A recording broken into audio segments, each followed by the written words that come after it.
Je suis contente de te revoir. Moi aussi, soyez les bienvenus.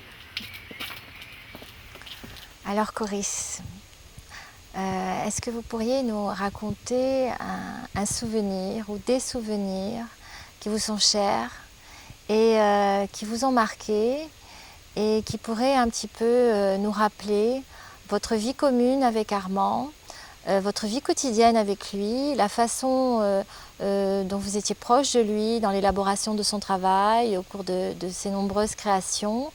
Est-ce que vous pourriez un peu nous rappeler votre présence et un souvenir vraiment qui vous est marqué, qui vous est enchanté avec lui?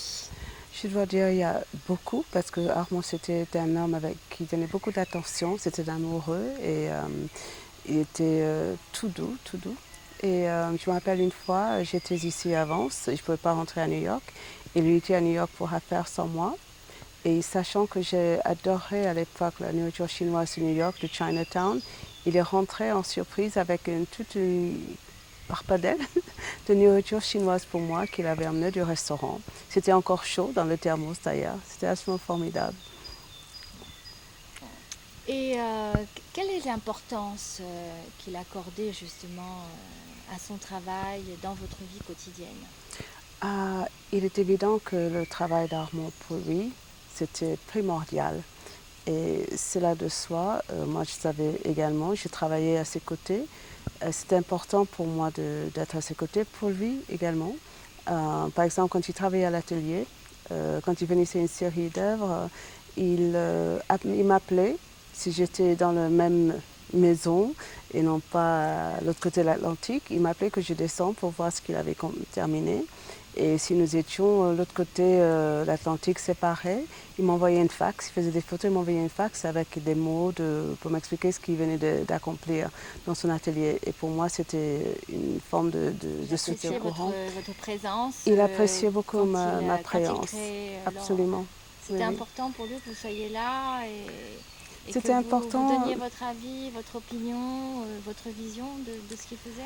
Vision non, parce que la vision était toujours la sienne, mais il aimait bien que je fasse des remarques, qu'il n'écoutait pas, c'était de lui de décider, mais il aimait bien le fait que je sois partie.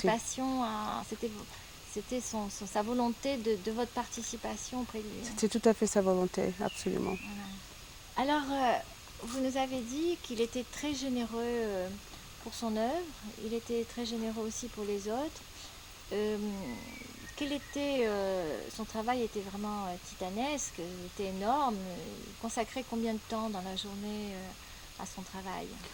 Armand consacrait énormément de temps à son travail, mais il réussissait également à faire beaucoup de choses à côté, les choses qui l'intéressaient, parce que c'était un bon vivant également.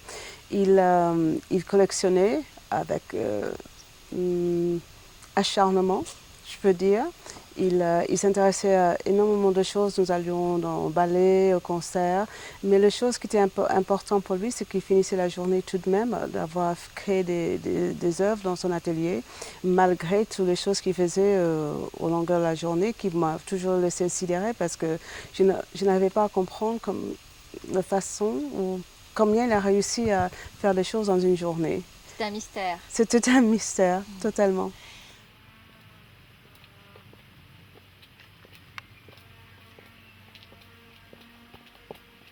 C'était quelqu'un qui était très passionné, qui était collectionneur, qui s'intéressait à beaucoup de choses.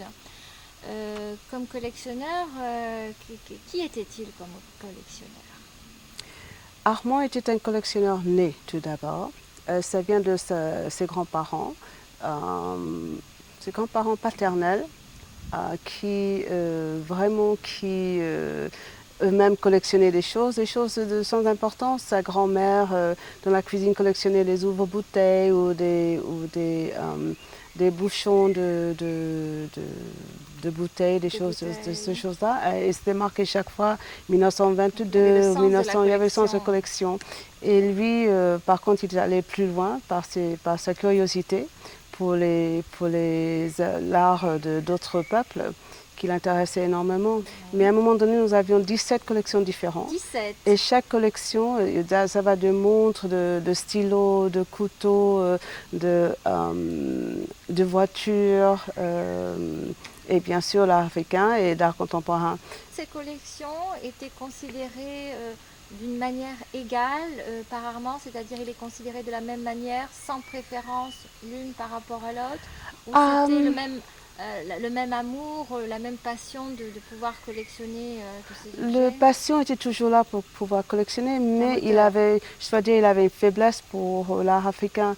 Il le connaissait très bien, il était même considéré le pape aux États-Unis parce que même les autres professionnels venaient vers lui pour demander des renseignements.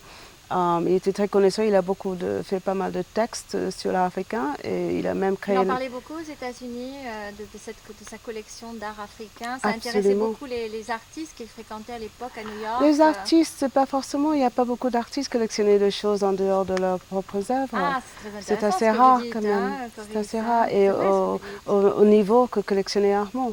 Bien entendu, c'était un accumulateur. Accumulateur, voilà, on est rentré dans le mot-clé. Oui.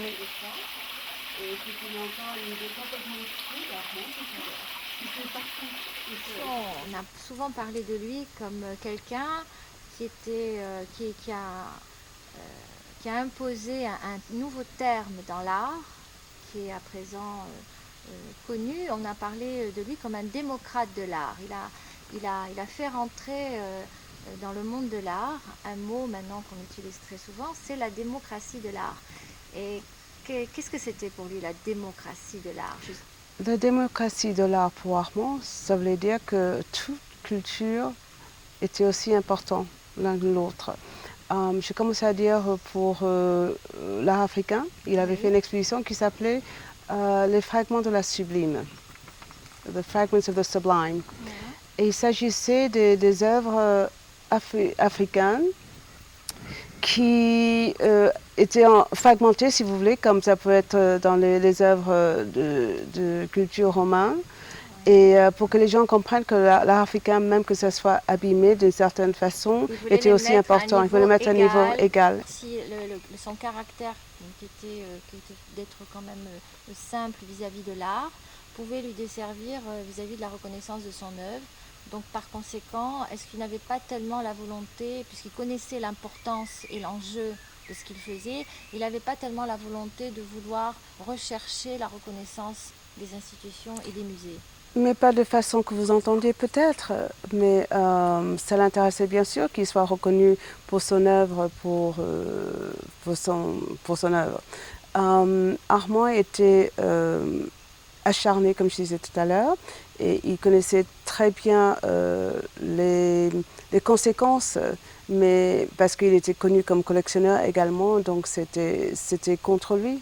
Est-ce que cette simplicité qu'il avait, ce caractère humble, pouvait lui desservir justement à la volonté qu'il aurait dû avoir de pouvoir s'imposer auprès des institutions? Est-ce que ça...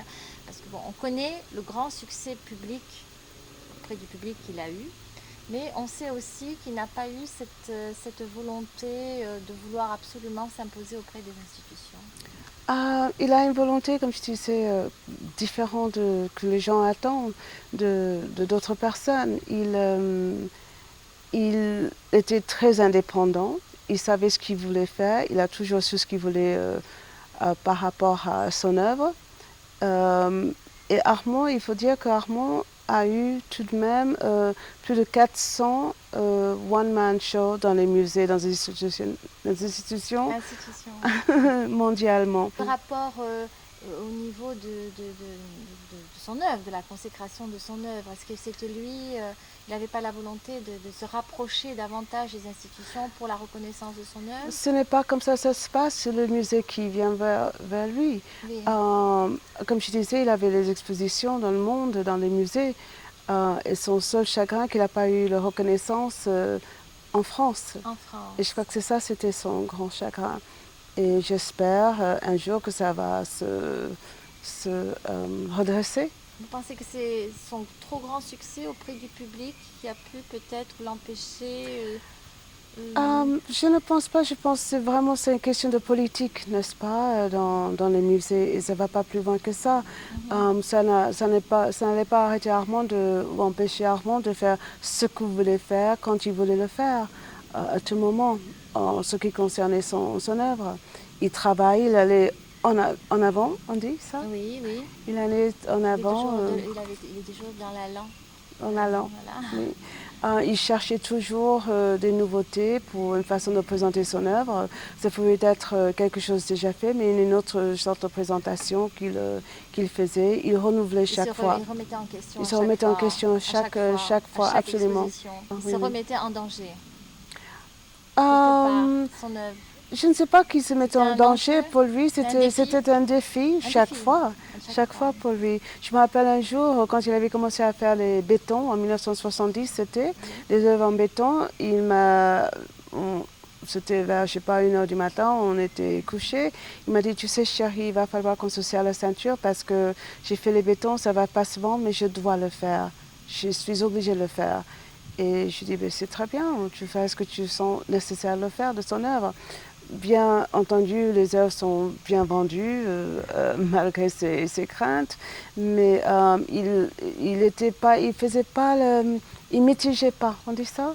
Il allait jusqu'au bout. Il ne maîtrisait pas complètement la direction, non, ça? il maîtrisait, mais il ne faisait pas moitié, c'est ça ce que je voulais dire. Voilà. Il allait jusqu'au bout des choses. Même s'il pensait que ça pouvait avoir des conséquences négatives, pour lui c'est très important. Le sens de sa mission artistique. Absolument, absolument, oui. Comment vous compreniez justement sa force de travail comme un engagement à l'art? Il était engagé à l'art? Il était tout à fait engagé à l'art et surtout le sien. Ça voulait dire quoi être engagé? Engagé pour lui, c'était son enjeu, n'est-ce pas? C'était lui qui décidait. Il mettait tout là-dedans, il y croyait. Et mon rôle pour moi, c'était d'y croire également, mais il n'y avait pas de besoin de conditions pour ça. Cela allait de soi. Allait de soi, oui. Ça allait de soi.